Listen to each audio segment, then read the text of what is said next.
O anong mangyayari sa Paxilica? ng mga katutubong AITA sa planong itayo na Paxilica. Tingin ng ilang grupo, tila mas pabor sa Amerika ang proyekto. Nasa frontline ng balitang yan, Simon Gualvez. Exclusive! Simpleng namumuhay ang mga katutubong AITA sa Sitio Manabayukan, Barangay Odonel, sa bayan ng Kapa sa Tarlac. Sa drone video ng O yan Tarlac yan. Oo, dahil 400 o 4,000 hectares yata itong kukunin itong Paxilica na ito, madadali itong mga katutubo natin dyan sa Tarlac. Alam niyo si Mocha Uson tsaka si Banat Bay, meron silang mga pamilya dito na pinag-aaral. Meron silang mga pamilya dito na pinapadalan nila ng pera para pang-paaral. O may mga scholar si Banat Bay tsaka si Mocha dito sa mga katutubong AITA. Oo, malupit yung dalawa na yun eh. Galing. So ito mga to maapektuhan. Ito na. Nanay Morning Dew, taga-Tarlac ka pa naman. Kahapon, isa yan sa mga napag-usapan namin nila Amy Marcos. Nagulat na lang daw sila, mga bossing, na biglang may ganito na. Sabi namin, ma'am, hindi ba Hindi ba parang kailangan may approval to ng Congress at saka ng Senate itong ganito. Ang pangulo daw pala, meron siyang kapangyarihan na mahipag-deal para sa negosyo para sa Pilipinas. So yun ang masama. Putang ina, nag-agree na sila dito. Pero wala man silang kinonsulta. Yun ang problema eh. Kung matino ang gobyerno, itong Paxilica na ito, kung matino ang gobyerno, pwedeng makatulong to sa atin. Pero kung ang gobyerno magnanakaw, kung ang leader, baliw, abnoy, taga-mental, lahat ng papasukin na deal niyan, delikado. Kita nyo yung EDCA sites. Ilan EDCA sites ang binigay sa atin ng mga hayop na yan. Nagbaha sa Davao. Nagbaha sa buong Pilipinas. May nakita kang isang EDCA site, ni isang EDCA site na tumulong sa mga baha sa atin? Wala.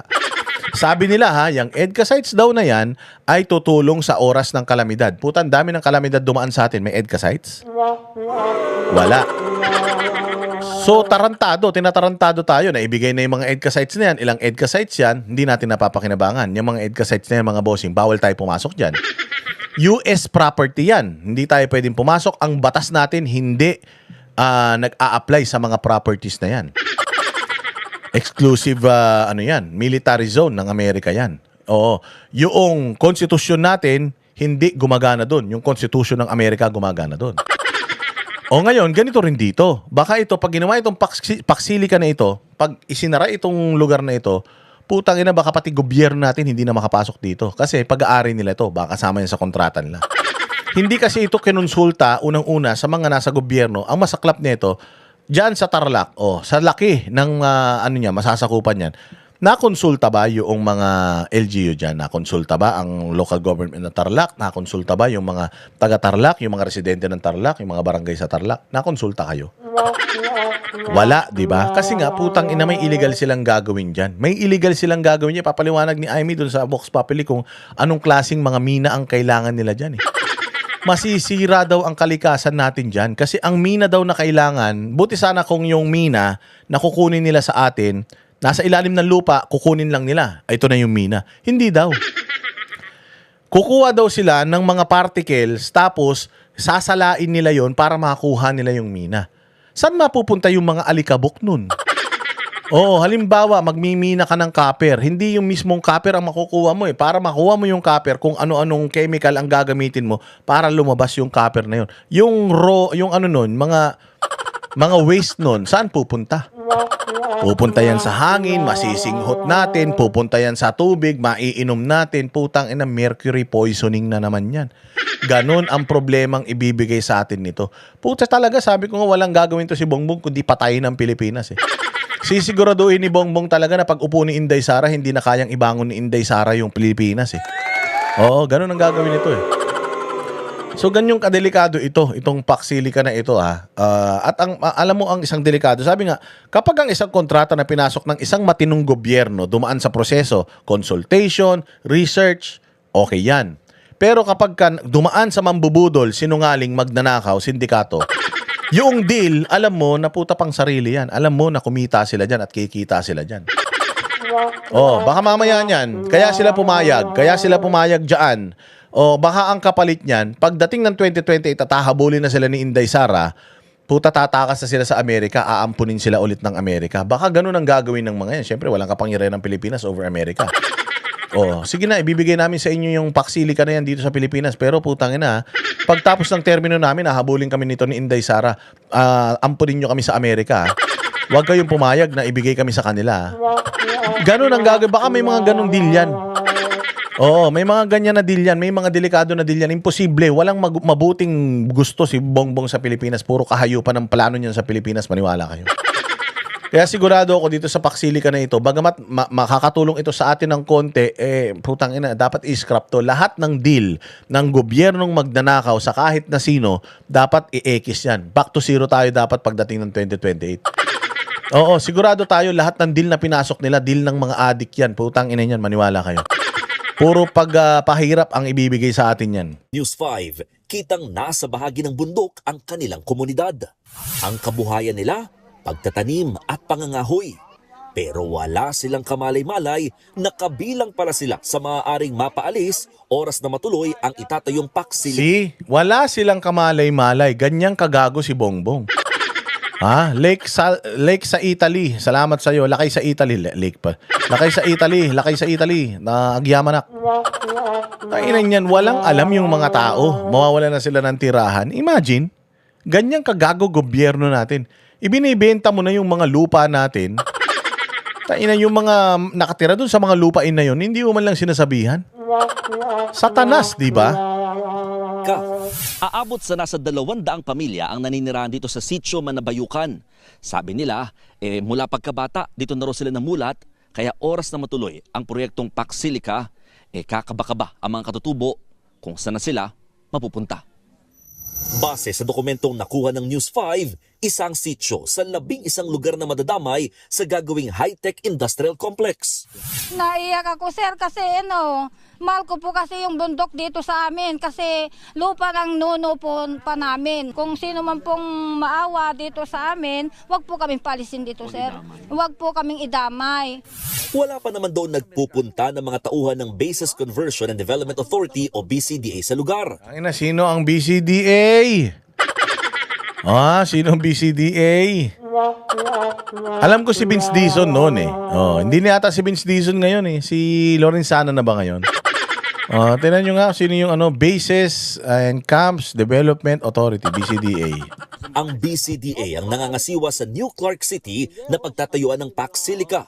Kahit na po babayaran nila, sir, ayaw po namin nakuha na kung pera lang sa amin, ayaw namin po yung kasi dito po kami nabubuhay. Tulad sa mga tanim na po namin ngayon. Ito rin ang pakiusap ng iba pang mga residenteng nakakatanggap na ng sulat mula sa BCDA na maapektuhan ng kanilang tirahan ng gagawing Paksilika. Nauna namang sinabi ng Pangulo ng BCDA na walang idadamay ng mga ancestral domain. Bukod naman sa mga nauna naming nakitang ginagawang kalsada, kapansin-pansin din ang libo-libong naglalakihang solar panel na itinatayo roon. Tingin ng mga residente, may kinalaman yan sa Paksilika. Sa ngayon, inaayos pa ang framework agreement na target pirmahan sa huling bahagi ng taon. Bagets ninyo, nagkaroon na ng ganitong Paksilika nang wala tayong kaalam-alam. Putang ina, impeachment, awayan. Kaya nga sabi ko, ang title nitong vlog natin, Awayan sa Senado. Pinapaingay nila yan sa mainstream media para makalimutan natin itong mga ex-deal nila para sa pansarili nilang kapakanan. Yung flood control scandal, yung mga hindi pa nakakasuhan na mga dyan sa pagnanakaw sa Kabanambay. Ngayon may ganito na naman. Wala talaga, no? Pucha, alam mo, Bongbong, ganito gawin mo. Gumawa ka ng nuclear, humiram ka ng nuclear, Humiram ka na ng nuclear missile kay Donald Trump. Tapos, pasabugin mo na ang Pilipinas. Inuunti-unti mo pa eh. Gusto mo rin lang para sirain Pilipinas. Putang ina, pasabugin mo na. Sagarin mo na. Huwag mo nang unti-untiin. Putang inang yan. Isang atomic bomb lang naman tayo. Lusaw ang Pilipinas. Gawin mo na lang. Kesa ganyan, uunti-untiin mo. I-stressin mo pa yung tao eh. Pasasakitin mo pa ulo ng tao. At yung mabilisan na kamatayan na lang para sa lahat ng mga Pilipino. Yun din lang naman ang plano ng pamilya ninyo. Gawin nyo na lang. Oo, gawin nyo na lang. Donald Trump, magkaibigan man tayo. Pasabugin na nga lang natin Pilipinas. Putang ina, galit ako sa bayan ko eh. Ganun ang gawin mo. Bongbong, walang hiya ka. taon.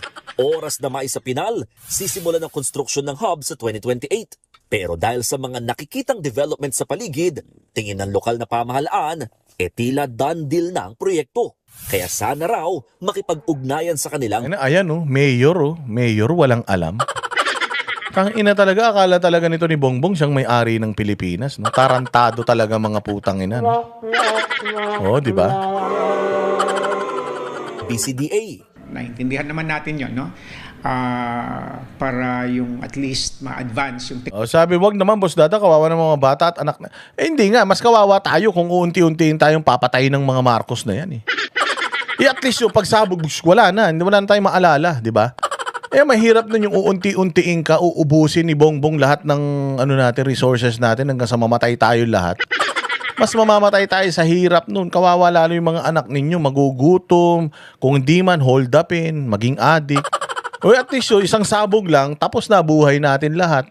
Kita-kita tayo sa langit. Malas yung mga hindi mapupunta sa langit. Ako mapupunta ako sa langit. Kita-kita tayo lahat doon. At least tapos na problema natin. Uurot-urotin ka para kang tinotorture. Habang si Bongbong ang presidente, parang tinotorture ang Pilipinas niyan. Para kang araw-araw binubunutan ka ng kuko sa paa. Di ba? At least yun, kung isang lipad ng missile, magyakapan na tayo lahat. Boom! Pagsabog wala na tayong maalala. Pagdilat ng mata natin, nasa langit na tayo. Yung iba, nasa impyerno na. Di ba? Wala tayong problema, wala tayong hirap-hirap. Kaya naman ganyan. technology ng Philippines insofar as the AI Maricar Sansarsino. Salamat sa iyo dyan sa Dubai, ha? technology is concerned. Yun nga lang, yung katulad ng pakiusap namin, sana makita rin naman yung ibang repercussions nito insofar as our community is concerned. Nauna nang ipinagmalaki ni Pangulong Bongbong Marcos na makakalikha ng maraming trabaho ang PAC Silica. Pero hindi kumbinsido ang Science Advocacy Group na agham.